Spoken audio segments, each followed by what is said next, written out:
Speaker is Senator Aubrey McCarthy of 6 minutes. Thank you, Leslie Hillock, our leader, and thank you, Minister, for being here. I've spoken before about being involved in housing and homelessness for many years, and I've campaigned for wherever we could get housing. And I was indeed asked to address the joint houses of the Oireachtas for the Housing and Homelessness Committee, as it was called back in 2016. And I was told back then by the Minister, who was Simon Coveney, that homelessness would be eradicated by 2020. So since then, the numbers have tripled.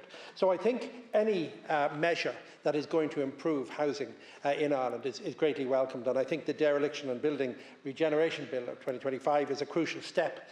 And I think it's a success that I want to see happen, but I think it's dependent on realistic timelines, also the adequate funding, and also the capacity within the departments to make it happen at the local authority level also.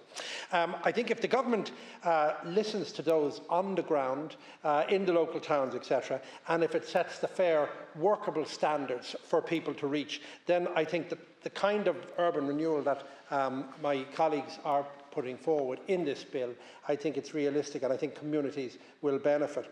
But I will say, recently, when a friend of mine bought a house in North Dublin, East Wall, he emailed the vacant property grant desk, the VPG desk, in October 23 to check that the derelict house that he bought would be applicable for this dereliction grant. They came back 6 days later by email and said, unfortunately, we cannot deal with specifics. Please have a look at the website.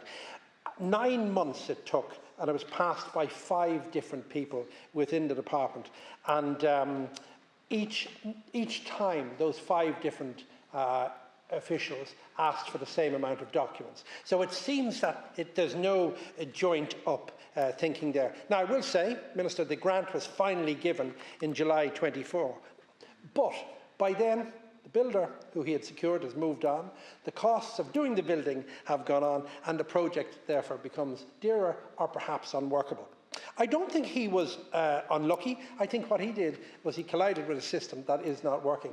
The press release for the derelict and vacant homes grant is fantastic, but I think the plumbing behind it is not intact. By the end of 2023, the vacant properties grant, it boasted 6,300 applications, and out of that, nearly 50% approvals. Yet, at the end of it, only 127 payments were made at the end of 23.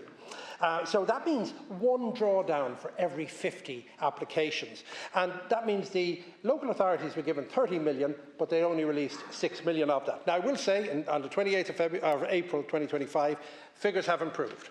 And we've had 12,400 applications and 8,600 approvals. However, there's only 2,096 payments. So it seems that it's working, but not working fast enough. So 3/4 of the approved projects are still waiting for the money. And what I think is every stalled file is a roof over the heads of, let's say, 2 people. So that's approximately 13,000 people that are still lying idle without their home because this grant is not working properly. I will say the grant, another issue with that grant is that it's only paid after the work is done. So not only has the individual to buy the house, then they have to front load the expenditure. So my issue there is that I think the staffing of the local authorities, whoever deals with the vacancy units, it seems to be a single engineer and an administration, and it's just not enough to get the grants through. And also, as I mentioned, going through 5 officials, there's poor communication, and the system in that case is just not working. So, Minister, I will say the cost for that grant is not just measured in delays, but it's extra rent, and it's also a loss of public trust. So therefore, when I hear of a new bill, I welcome it. When I hear of new housing initiatives, I welcome it. But then all I can hear is in my back of my head is 1 in 50 are getting paid. So we need to improve on getting the grants over the line, and then let's turn it into a good news story. Thank you, Leader, and thank you, Minister. Thank you, Senator.